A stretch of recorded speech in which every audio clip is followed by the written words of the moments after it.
आपके आईसी से जून 24 का पेपर है और हम पीजीबीपी के क्वेश्चन एक एक ढूंढ के हर 5 ईयर के क्वेश्चन से सॉल्व करें, just to have a clear idea कि पीजीबीपी में हमें कैसे क्वेश्चन पूछे जा रहे हैं।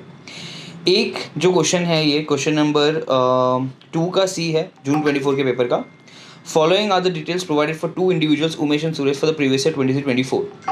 उमेश और सुरेश की आपको एज दी है 50-62, आपको उनका ग्रॉस रिसिप्ट दिया है 70-60, कैश रिसिप्ट में उनको मिला है 47-27, बैंकिंग चैनल से मिला है 25 और 33 लाख। नेचर ऑफ एक्टिविटी आपको एक का दिया है रिटेल ट्रेड और दूसरे का है plying of 3 heavy goods carriage with capacity of 15 tons each. Brought forward loss है एक का एलटीसीजी का 1 लाख का एंड एक का है 90,000 का for discrete business loss for assessment year 2020 and 21। तो अब हमें यहाँ पे पूछा है compute total income of Umesh and Suresh for the assessment year 24-25 by applying the relevant presumptive provision under section 44-18 44A। चलो, सबसे अच्छी बात है कि क्वेश्चन ने ही आपको क्लैरिफाई कर दिया कि उमेश जो है वो 44AD में कवर हो रहा है और सूरज जो है वो 44AE में हो रहा है। हमें याद रखना चाहिए 44AD था अपना प्रिजम्पटिव स्कीम फॉर बिजनेस वाला पीपल, हमारे पास 44ADA था प्रोफेशन वालों के लिए और 44AE था प्लाइंग कैरेज गुड्स ट्रांसपोर्ट वालों के लिए। तो यहाँ पे 44AD और 44AE का हमें ट्रीटमेंट करना है। अब देखो ट्रीटमेंट कितना सिंपल था इस क्वेश्चन का 5 मार्क के लिए। आपको यहाँ पे ग्रॉस रेट ऑलरेडी दिया हुआ है 72। अब सबसे पहली मिस्टेक जो बच्चे करेंगे वो ये कि 72 भी इनकम गिनेंगे, 47 भी और 25 की, जबकि 47 और 25 का टोटल ही 72 है। तो आपको ग्रॉस रिसिप्ट 72 बताया है और फिर उसका डिफ्रेंसिएशन बताया कि कैश में कितना है और बैंकिंग चैनल में कितना है। अब हम इनकम ढूंढते कैसे हैं कि भाई जितना भी उसको कैश रिसिप्ट में मिला है उसका हम लोग 8% लेंगे, जितना भी बैंकिंग चैनल से मिला है उसका 6% लेंगे। ये जो भी अमाउंट आएगा it will be his presumptive taxable income. इसके केस में अगर देखें 44AE में तो उसका एक्चुअल इनकम कितना है उससे हमें फ़र्क नहीं पड़ता, हम अपने फॉर्मूला से निकालेंगे। फॉर्मूला क्या था? 1000 पर टन पर vehicle into number of months. तो इनका पर टन के लिए हमने 1000 लिया, इनके पास 15 टन के व्हीकल थे 3, तो इंटू 15 किया, 3 हैवी गुड व्हीकल थे तो इंटू 3 किया और इंटू 12 किया फॉर 12 मंथ्स। तो हम यहाँ पे देखो 1000 पर टन होता है इसलिए हमने 1000 लिया, 15 टन यहाँ पे दिया हुआ व्हीकल तो हमने यहाँ पे 15 लिया, 3 व्हीकल्स थे और इंटू 12 मंथ्स किया क्योंकि 12 महीने के लिए यूज़ हुआ है। ऐसे हम इसका इनकम निकालेंगे। इसका इनकम निकालने के बाद हमें दूसरी चीज़ जो ध्यान रखनी थी, यहाँ पे रिटेल ट्रेड का बिजनेस है, एलटीसीजी का लॉस बिजनेस से सेट ऑफ नहीं होता है, एलटीसीजी सिर्फ एलटीसीजी से सेट ऑफ हो सकता है, तो सीजी में होगा, तो यहाँ पे कोई सेट ऑफ का मौका मिलेगा नहीं। तो इन दोनों का जो भी इनकम आएगा वही अपना टोटल इनकम बन जाएगा फॉर 44AD। 44AE में यहाँ पे जो लॉस है ये बिजनेस का लॉस है इसलिए इसको सेट ऑफ करना अलाउड कर दिया जाएगा, भले ये प्रिजम्पटिव इनकम है। आप प्रिजम्पटिव इनकम का लॉस प्रिजम्पटिव इनकम से सेट ऑफ नहीं कर सकते क्योंकि प्रिजम्पटिव इनकम में लॉस होगा ही नहीं, क्योंकि आप एक इनकम का परसेंटेज निकाल रहे हो तो वो नील हो सकता है लेकिन लॉस तो कभी हो ही नहीं सकता। तो यहाँ पे प्रिजम्पटिव इनकम का लॉस दिया तो अलग बात है, लेकिन ये नॉर्मल बिजनेस का लॉस है इसलिए आप सेट ऑफ कर सकते हो। तो आपका इसका जो भी इनकम आएगा उसमें से हम 90,000 सेट ऑफ कर देंगे, बाकी जो बचेगा वो हमारा टोटल इनकम। इतना सिंपल सा क्वेश्चन है ये। अब अगर हम इसका आंसर चेक करें तो देखिए यहाँ पे हमने जो पैसा हमें बैंकिंग चैनल से आया है उसका 6% लिया है, जो कैश में आया है उसका 8% लिया है। हमारे पास इनकम आ गया 150 और 376, टोटल 5,26,000। अगर हम गुड्स हैवी गुड्स व्हीकल वाले की बात करें 44AE की तो 1000 पर टन इंटू 15 इंटू 3 इंटू 12, तो अपने पास इसका इनकम आ गया 5,40,000 का। अब ये दोनों अपनी इनकम है। अब देखो यहाँ पे हमें सीजी का कोई सेट ऑफ का मौका मिलेगा नहीं तो नहीं कर सकते, तो 526 टोटल इनकम हो जाएगी 44AD में। और यहाँ पे 90,000 क्योंकि बिजनेस का लॉस था वो सेट ऑफ किया जा सकता है बिजनेस में से, तो हमने सेट ऑफ कर दिया और 4,50,000 इसका इनकम आ गया। यहाँ पे हमारा क्वेश्चन खत्म और 5 मार्क हमारे। Now the only thing you need to remember is, आप चाहो तो इसको स्टेबल फॉर्मेट में भी कर सकते हो या फिर आप पहले उमेश का ट्रीटमेंट कर सकते हो 44AD का, फिर नीचे सुरेश का कर सकते हो 44AE का। दोनों ही प्रेजेंटेशन बिल्कुल एब्सोल्यूट करेक्ट है फॉर द एग्जामिनेशन। बस आप अपने अमाउंट्स को इतना क्लियरली लिखो और अपने लास्ट वाले आंसर को हाईलाइट कर दो अच्छे से, ताकि एग्जामिनर को ढूंढने में मेहनत ना करनी पड़े। दिस वॉज प्रिजम्पटिव इनकम का क्वेश्चन। और प्रिजम्पटिव इनकम इस अटेम्प्ट में भी आपके लिए इंपॉर्टेंट है, हमेशा इससे प्रैक्टिकल क्वेश्चन बनते हैं और आपके एग्जाम में भी बन सकते हैं। तो प्रिजम्पटिव इनकम 44AD, ADA और AE आप तीनों बहुत अच्छे से पढ़ के जाइएगा। उसी सेम अटेम्प्ट में अगर हम देखें तो एक और क्वेश्चन आपको दिया हुआ है डेप्रिसिएशन पे। Depreciation again it's one of the most important section in PGBB for practical question. आपके भी एग्जाम में डेप्रिसिएशन उतना ही इंपॉर्टेंट है जितना इस पेपर में था। प्लीज डेप्रिसिएशन अच्छे से पढ़ के जाना। डेप्रिसिएशन का एक क्वेश्चन देखते हैं। WN Company is a proprietorship firm engaged in manufacture of engineering product at Chennai on 12th January 23। अगर देखा जाए तो ये अभी हमारा प्रीवियस ईयर नहीं है, प्रीवियस ईयर है, क्योंकि हमारा टैक्सेबल ईयर तो कौन सा है 23-24, तो वो स्टार्ट होगा 1 अप्रैल 23 से लेकिन 31 मार्च 24 तक।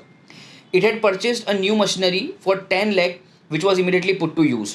इसका क्या इफेक्ट आएगा, ये लाइन को देखो मैं हाईलाइट करूँ, लाइन आपके लिए बहुत इंपॉर्टेंट है। इसका क्या इफेक्ट आएगा मैं आपको आगे चल के समझाता हूँ। फिर आपको बोला है आपने इस साल 23-24 में करंट ईयर में 23 मई को एक मशीनरी परचेस किया 1220 का, 14 जून को एक मोटर कार परचेस किया 1280 का, और 12 जनवरी 24 मशीनरी परचेस किया 18 लाख का second hand. The opening WD block of the machinery was 32 lakh का आपका ओपनिंग डब्ल्यूडी था। Compute the total depreciation allowable as per the provision of section 32 for the assessment year 24-25। All the assets were put to use immediately after the purchase. Normal rate of depreciation for all these assets were taken as 15%. तो 15% का हमारा depreciation आपको सबके लिए दिया है। Motor car का भी 15 है, प्लांट एंड मशीनरी का भी 15 है। अब देखो इनका रेट तो सेम है, नेचर भी सेम माना जा सकता है क्योंकि plant and machinery motor vehicle is also है मशीनरी, तो दोनों के दोनों हम चाहें तो सेम ब्लॉक में इसका ट्रीटमेंट कर सकते हैं क्योंकि रेट और नेचर दोनों सो में। अब हमें ट्रीटमेंट क्या करना है, देखो सबसे पहले हम लेंगे ओपनिंग डब्ल्यूडीवी। अपना ओपनिंग डब्ल्यूडीवी आ जाएगा 32 लैक्स का। 32 लैक्स में अपन ऐड कर देंगे अपने परचेसेस जो कि है 1220, 1280 और 18 का। तीनों का परचेसेस ऐड करने के बाद माइनस सेल तो कुछ है नहीं, तो वो अपना बन जाएगा क्लोजिंग डब्ल्यूडीवी बिफोर डेप्रिसिएशन। तो क्लोजिंग डब्ल्यूडीवी अपना बनना चाहिए 25 + 18 दैट इज 5, 10 एंड 43 और 32 या 75 लाख का अपना आ गया क्लोजिंग डब्ल्यूडीवी बिफोर डेप्रिसिएशन। अब इस 75 लाख में देखो, इस 75 लाख में कैसा है कि अपने पास एक एसेट है जो हमने परचेस किया 12 जनवरी 24 को, मशीनरी हमने परचेस किया 12 जनवरी 24 को। इस पे हमें हाफ ईयरली डेप्रिसिएशन मिलेगा क्योंकि लेस देन 20 डेज यूज़ हुआ है और सेम ईयर में पुट टू यूज़ किया है। तो इस 75 में से हम 18 लाख को अलग कर देते हैं, रेस्ट को अलग कर देते हैं।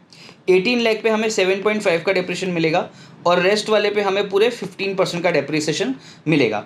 तो अगर हम ये अमाउंट कैलकुलेट करें तो देखो यहाँ पे इन्होंने शायद आपको दिया होगा, नॉर्मल डेप्रिसिएशन अपना आ रहा है 9.90 लाख का, जिसमें से 32 लाख पे हमने पूरा 15% ले लिया है, 25 पे भी हमने 15 ले लिया है और 18 पे हमने 7.5 लिया है। तो अपना टोटल डेप्रिसिएशन आ गया 9,90,000। ये देखो इस 25 में वो दो मशीनरी का कॉस्ट ऐड है, मोटर कार का और एक मशीनरी जो हमने पहले परचेस की। ये 18 लाख वाली मशीनरी जो हमने बाद में जनवरी में परचेस की, इसका 7.5% रेट लगा, बाकी सब पे हमने 15% लिया, तो टोटल 9,90,000 आ गया। 9,90,000 अपना नॉर्मल डेप्रिसिएशन आ गया। अब हमें एडिशनल डेप्रिसिएशन भी करना पड़ेगा। हमें क्वेश्चन में एडी पूछा नहीं, लेकिन आपको हमेशा याद रखना है कि प्लांट एंड मशीनरी पे एडिशनल डेप्रिसिएशन मिलता है, प्लस जो एसेसी है वो मैन्युफैक्चरिंग में था। एडिशनल डेप्रिसिएशन की कंडीशन सिर्फ इतनी सी है कि आप मैन्युफैक्चरिंग फील्ड में होने चाहिए और न्यू प्लांट एंड मशीनरी आप लाया होना चाहिए, तो आपको एडिशनल डेप्रिसिएशन मिलेगा जिसका रेट है 20% का। अब देखो यहाँ पे सबसे इंपॉर्टेंट केस, आपको पता है ऊपर एक लाइन दी गई थी जिसको मैंने हाईलाइट किया था, ऑन जनवरी 12, 2023, ये जो प्रीवियस ईयर है दिस इज 22-23 में आपने एक नया प्लांट एंड मशीनरी लाया था और वो आपने 12 जनवरी को परचेस किया था।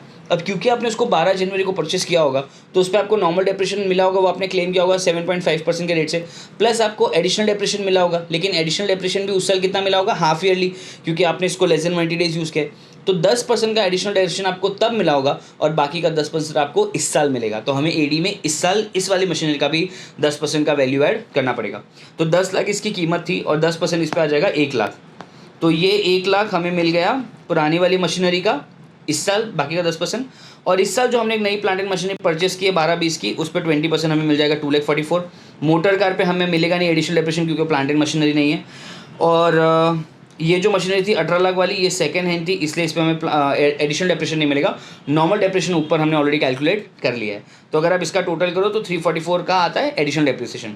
अब टोटल कर लो 344 + 990, तो अपना 1334 का टोटल डेप्रिसिएशन एलिजिबल आ गया इस साल के लिए डिडक्ट करने के लिए। तो इस साल आप 13,34,000 का डेप्रिसिएशन माइनस कर सकते हो। So this were the 2 question in 1 attempt for PGBP। इसके बाद हम लोग एक वो फुल फ्लैश बैलेंस शीट वाला क्वेश्चन भी ले लेते हैं, बट फिलहाल के लिए मैं 2 क्वेश्चन अपलोड कर रहा हूँ, वो भी आप लोग आराम से देख लो and keep preparing for your examination. Take care and have fun.